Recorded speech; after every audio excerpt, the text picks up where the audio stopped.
Arabs. How do you say balls in Arabic? Baydat. Baydat. Like, don't buy this, baydat. Arabs are always trying to sell you something.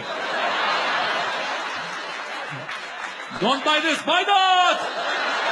Baydat. I'll give you a good discount.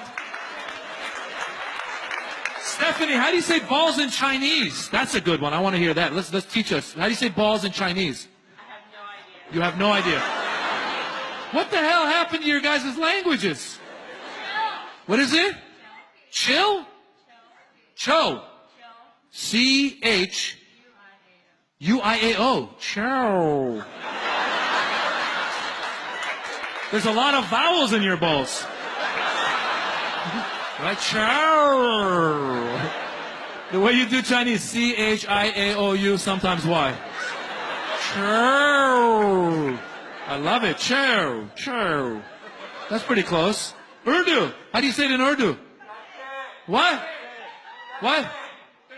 Tatty.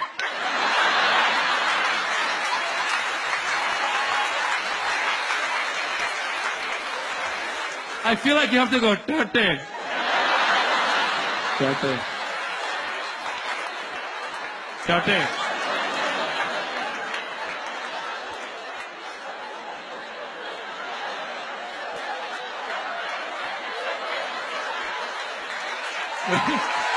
Tatty.